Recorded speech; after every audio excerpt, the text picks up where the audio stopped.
श्री व्यास मुनि के प्रवचन। श्री राम कृष्णाय नमः।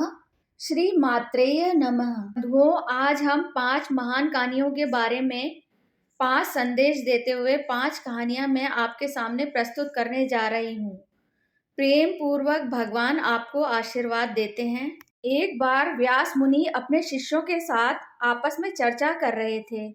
उन्होंने अपने शिष्यों से कहा कि अगर सब लोग 5 धर्म का अनुपालन करेंगे तो मनुष्य चाहे यज्ञ या पूजा या भगवान की आराधना नहीं करे तो भी कोई समस्या नहीं है। उन्होंने उन्हें बताया कि जो भी इन 5 धर्मों का पालन करेंगे तो उन्हें लाभ ही लाभ मिलेगा। अब शिष्यों ने उनसे पूछा कि बताइए गुरुदेव, वो कौन से 5 धर्म हैं जिनका मनुष्यों को पालन करना चाहिए? तो व्यास मुनि ऐसा विवरण देते हैं। वो कहते हैं कि माता पिता की हमेशा पूजा करनी चाहिए, पति के माता पिता और संबंधियों का आदर करना चाहिए, सबको समान रूप से देखना चाहिए, मित्रों के साथ विश्वास से रहना चाहिए, यानी उन्हें धोखा नहीं देना चाहिए।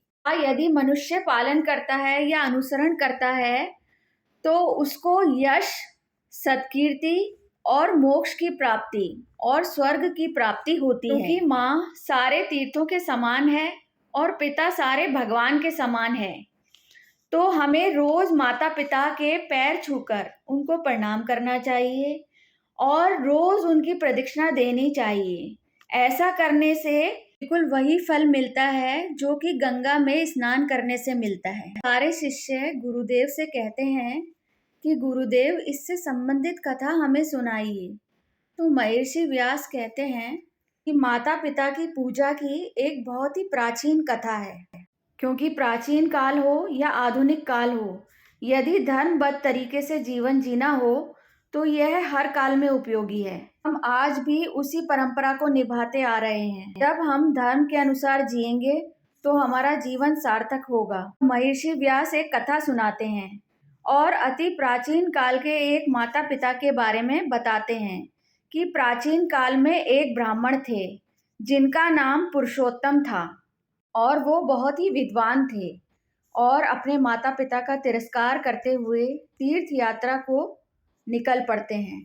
वे जिस भी तीर्थ स्थान में स्नान करते तो बाहर आते आते उनकी धोती तुरंत सूख जाती और गीली धोती को सुखाने की कोई ज़रूरत ही नहीं पड़ती थी। मेरी तप शक्ति और पुण्य फल की वजह से ही ऐसा होता है, ये सोचकर उनको अहंकार आ जाता। जहाँ अहंकार आ जाता है वहाँ भगवान की कृपा नहीं होती है, ये तो हम सभी को पता होना चाहिए। एक बार वो अहंकार से आकाश की तरफ देख रहे थे तो एक हंस उनके ऊपर से जा रहा था, तो हंस का बीट उन पर आ पड़ा। तो वो ऊपर देखकर चिल्लाते हैं और उसे श्राप दे देते हैं और उसे कहते हैं कि तुम भस्म हो जाओ, और उनके श्राप की वजह से वो मिट्टी में मिल जाता है। तो अब तो उनको घमंड और बढ़ जाता है कि अरे, ये तो मेरी तप शक्ति है जो यह हंस भस्म हो गया। अभी आकाश में एक आकाशवाणी सुनाई देती है कि पुरुषोत्तम, तुमने यह क्या किया? यह तो बहुत बड़ा अपराध है जो तुमने किया है। तुम अहंकार से उछल रहे हो। कहते हैं कि यह एक ब्राह्मण को शोभा नहीं देता है। पुरुषोत्तम अब क्षमा मांगते हैं, कहते हैं कि मुझे धर्म का ज्ञान चाहिए। तो मुझे धर्म का ज्ञान कहाँ मिलेगा? तो आकाशवाणी से आवाज आती है कि कुछ दूर पर वहाँ शमशान है, जाओ और वहाँ जो जल्लाद है उससे धर्म ज्ञान लो। तो पुरुषोत्तम शमशान की तरफ जाने लगे। जाने से पहले वो मन ही मन सोचते हैं कि मुझे तो वेदों का ज्ञान है, तो क्या मुझे वहाँ जाना चाहिए? लेकिन मुझे जाना ही चाहिए कि जल्लाद आखिर मुझे क्या धर्म ज्ञान सिखाएगा। मुझसे ज्यादा उसके पास कितना धर्म ज्ञान है। तो वो जल्लाद के घर के पास गए और उन्हें ब्राह्मण होने का भी अहंकार है। अब मन ही मन सोच रहे हैं कि मुझे जल्लाद के घर के अंदर जाना चाहिए या नहीं जाना चाहिए, क्योंकि अहंकार भी है। तो जब उन्होंने उसके घर का दृश्य देखा तो वह अचंभित हो गए। उन्होंने देखा कि सर्दी का दिन है और जल्लाद ने गर्म पानी से माता पिता को नहलाया है, क्योंकि माता पिता बहुत ही बूढ़े थे। जो उन्होंने देखा तो उसको देखकर तो उनकी पलक भी नहीं झपक रही है। स्नान होने के बाद उनके शरीर को पोंछकर लोबान डालकर उनके बालों को सुखाया। उसके बाद उनके पैर छूकर एक आसन पर बैठाया और बहुत ही आदर से उनको फलाहार, गरम गरम खाना परोसा। वो भी देखते हैं। उसके बाद उनके सोने की व्यवस्था की और उन्हें पान दिया और माता पिता से कहा कि आपको जो भी चाहिए वो मैंने यहाँ रख दिया है, तो जो मेरा कर्म है वो मुझे करना है। यह पूछकर उनसे जाने की आज्ञा लेते हैं। पुरुषोत्तम बाहर खड़े होकर ये सब देख रहे थे। उन्होंने जल्लाद से कहा कि मुझे आपसे बात करनी है। वो सब उन्हें बताया जो कि आकाशवाणी ने कहा था। उन्होंने कहा कि मुझे धर्म ज्ञान चाहिए, कि धर्म क्या है ये मुझे जानना है, तो आप मुझे बताइए कि आखिर धर्म क्या है। जल्लाद कहता है कि मैं अपने माता पिता की सेवा में हूँ, आप थोड़ी देर मेरा इंतजार कीजिए। पुरुषोत्तम उन्हें कहते हैं कि मैं एक अतिथि हूँ, आप मेरे को इस तरह से अनदेखा नहीं कर सकते हैं। कहता है कि मेरे माता पिता प्रथम स्थान पर हैं, आपके चिल्लाने से मैं हंस की तरह भस्म नहीं हो जाऊंगा। तो उसको आश्चर्य हुआ कि ये घटना तो पहले ही हुई थी, इसको इसके बारे में कैसे पता। जल्लाद कहता है आपके पास समय नहीं है तो मेरे पास भी समय नहीं है, आगे जाइए और एक पतिव्रता स्त्री है वो आपको धर्म का ज्ञान कराएगी। पुरुषोत्तम जल्लाद के घर से बाहर आता है और देखता है उसके घर से एक ब्राह्मण के वेश में दिव्य पुरुष बाहर आते हैं। उनके चेहरे पर अत्यंत तेज था। जब वे बाहर निकलते हैं तो वो पुरुषोत्तम से कहते हैं कि चलिए मैं आपको उस स्त्री के घर ले चलता हूँ, मैं आपको उस स्त्री का घर दिखाता हूँ। वो दिव्य पुरुष पुरुषोत्तम से कहते हैं कि ये सोच रहे हो कि एक तेजस्वी ब्राह्मण इनके घर से कैसे आ रहा है। उन्हें आश्चर्य हुआ। तब वो उनके साथ चलने लगे और उनसे पूछा कि आप दिखने में तो दिव्य पुरुष जैसे लग रहे हैं, तो आप नीच कुल के घर आप कैसे आए हैं, आप यहाँ कैसे रहते हो।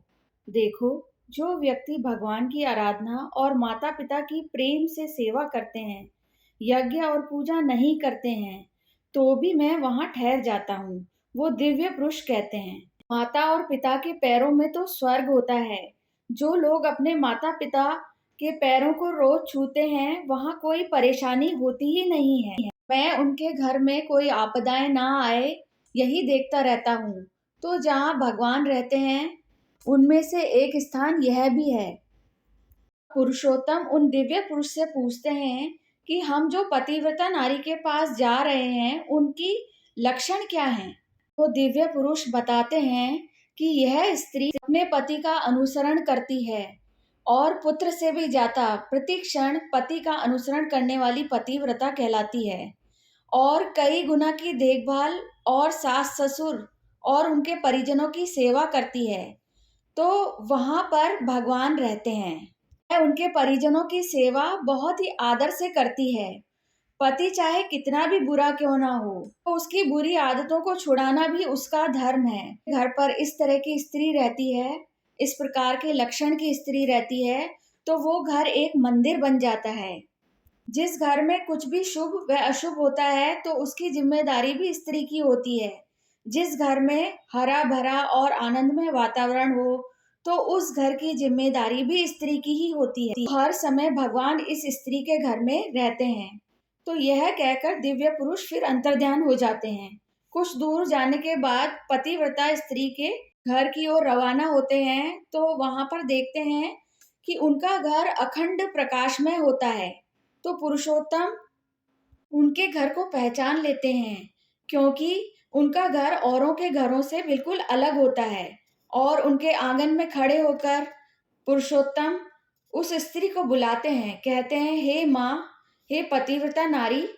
तो वो बाहर आती है और कहती है कि आप तो ब्राह्मण जैसे लग रहे हैं, परंतु क्षमा कीजिए, मैं आपका अतिथि सत्कार नहीं कर सकती हूँ। तो पुरुषोत्तम कहते हैं कि मैं तो एक ब्राह्मण हूँ और अतिथि देवो भव होता है, तो अतिथि को देव के समान माना गया है। तो नारी कहती है कि मैं बहुत महत्वपूर्ण कार्य कर रही हूँ, क्योंकि मेरे पति का संध्या वंदन का समय है, तो मुझे उनकी पूजा की सारी व्यवस्था करनी है। और मेरे सास ससुर भी वृद्ध हो गए हैं, मुझे इन सब कामों में समय लगेगा। तो आगे जाकर तोलनाद है, आप उनके पास जाइए, वो आपको जरूर धर्म का ज्ञान देंगे। मेरे पास तो समय नहीं है, आपको थोड़ा इंतजार करना पड़ेगा। पुरुषोत्तम फिर क्रोध से चिल्लाते हैं, कहते हैं, क्या तुम्हारे पास थोड़ा सा भी समय नहीं है मेरे लिए? तो स्त्री कहती है कि मैं कोई हंस नहीं हूँ जो आपके क्रोध से भस्म हो जाऊंगी, जो आपके श्राप देने से मैं खत्म हो जाऊंगी। आप मेरे समय को व्यर्थ ना करें, क्षमा करने को बोलती है। तो उन्हें आश्चर्य होता है कि ये घटना के बारे में इसको कैसे पता। इसके बाद फिर दिव्य पुरुष बाहर आते हैं। पुरुषोत्तम फिर उनसे पूछते हैं, अरे आप यहाँ कैसे? तो वो बताते हैं कि जहाँ पर वृद्ध लोगों की सेवा होती है और जहाँ पर स्त्री पूरे धैर्य से प्रतिकूल परिस्थिति का सामना करती है, मानसिक झगड़ा नहीं करती है, शांति से हल करती है समस्याओं को, वहाँ मेरा निवास स्थान है। हंस वाली घटना इसको कैसे पता चली? पुरुषोत्तम दिव्य पुरुष से पूछते हैं। तो वो कहते हैं, तो स्त्री और पुरुष मन को शुद्ध करके भगवान का अनुग्रह करते हैं और शुद्ध मन से जीवन को निर्वाहित करते हैं, तो हर चीज को वो भगवान का प्रसाद मानते हैं, तो वो भविष्य का भी दर्शन कर सकते हैं। तो दिव्य पुरुष तुलनाथ के घर की तरफ जा रहे हैं। अब हम कथा के पास थोड़ा सा रुकेंगे और मैं पतिव्रता नारी के बारे में आपको कुछ बताना चाहती हूँ, क्योंकि चाहे आधुनिक जमाना हो या तकनीकी जमाना हो या वैज्ञानिक ना हो, विज्ञान चाहे कितनी भी तरक्की कर ले, लेकिन भगवान ने कुछ अच्छे लक्षण और गुण और विशेषताओं से नारी का सृजन किया है। आजकल हम उन गुणों को अनदेखा कर रहे हैं, यानी ये तेरा है, ये मेरा है, ये सारा लेखा जोखा हिसाब किताब पति पत्नी के बीच में चल रहा है। तो घर एक म्यूजियम की तरह लगने लगा है। घर तो बहुत सुंदर है, पर स्त्री खाने में खाना नहीं बनाती है, बस घर में एक रसोईया रख लेती हैं। तो ना तो पात्र की शुद्धता होती है और ना ही भोजन की शुद्धता होती है। जो लोग बाहर से आकर खाना बनाते हैं, उनके भोजन में शुद्धता नहीं होती है। ना तो पात्र की शुद्धता होती है, ना आत्मा की शुद्धता होती है, ना मानसिक शुद्धि होती है। तो कुछ पैसों की आशा के लिए आते हैं, तो उनके बनाए हुए भोजन में कोई शुद्ध भाव नहीं होते हैं। उस भोजन में कोई सकारात्मक ऊर्जा भी नहीं रहती है। और वही भोजन जब माँ अपने बच्चों के लिए पकाकर खिलाती है, तो उसमें पात्र की भी शुद्धता होती है और भोजन भी शुद्ध होता है, क्योंकि वो उसे शुद्ध भाव से बनाती है। जब घर के लोग उस भोजन को खाते हैं या बच्चे उन भोजन को करते हैं, तो उनके अंदर सकारात्मक ऊर्जा पहुंचती है। आपको जॉब कर सकते हैं, परंतु साथ ही स्त्री धर्म है कि घर को सुसज्जित करना, ये माता पिता की प्रदक्षिणा करना चाहिए और पति पत्नी को साथ में अच्छे से समझदारी से सूझबूझ के साथ रहना चाहिए। तो हर घर भगवान का निवास स्थान बन जाएगा और सभी लोग ऐसा ही करेंगे, तो कोई भी नकारात्मक ऊर्जा हमें नहीं छू पाएगी। अब दिव्य पुरुष और पुरुषोत्तम जा रहे थे, तो उनको नमस्कार करके धर के बारे में पूछते हैं कि वो मुझे किस तरह से धैर्य का उपदेश देंगे और मुझे इसका विवरण दीजिए, मैं उत्साहित हूँ। पुरुष उनके बारे में बताते हैं कि वो समस्त बुद्धि वाले हैं, सबको समान दृष्टि से देखते हैं, सत्यवादी, अनुक्षणम अपने व्यवसाय में लिप्त रहते हैं। चारों दिशाओं में जितने भी मेहनत करने वाले लोग हैं, वो तूलाधर पर भगवान से ज्यादा विश्वास करते हैं, इसलिए मैं आपको तूलाधर के पास ले जा रहा हूँ। पुरुषोत्तम उनसे पूछते हैं कि आप पहले जल्लाद के घर से और पतिव्रता नारी के घर से अब तूलाधर के घर भी जा रहे हैं, आप कौन हैं? तो भगवान स्वरूप दिव्य पुरुष कहते हैं कि यह मेरा निवास स्थान है। तो इतना भी कहने पर पुरुषोत्तम के दिमाग में यह नहीं आया कि आखिर ये कौन है। उनको ज्ञान का बोध ही नहीं हुआ। तो तूलाधर को देखने का उत्साह दिखाते हैं। तो पुरुषोत्तम देखते हैं कि लोगों की बहुत भीड़ है, 100 से ज्यादा लोगों के बीच में एक व्यक्ति दिखाई देता है। तो दिव्य पुरुष उनको बताते हैं कि यही तूलाधर है। ये कहते हुए वो अंतर्ध्यान हो जाते हैं। तूलाधर के पास जब पुरुषोत्तम जाते हैं, तूलाधर उनसे कहते हैं कि आप तो ब्राह्मण जैसे लग रहे हैं, क्या आपको कोई वस्तु चाहिए तो आप मुझसे खरीद सकते हैं। पुरुषोत्तम उनसे कहते हैं, नहीं, मुझे कोई वस्तु नहीं चाहिए, मुझे तो सिर्फ ज्ञान का बोध चाहिए।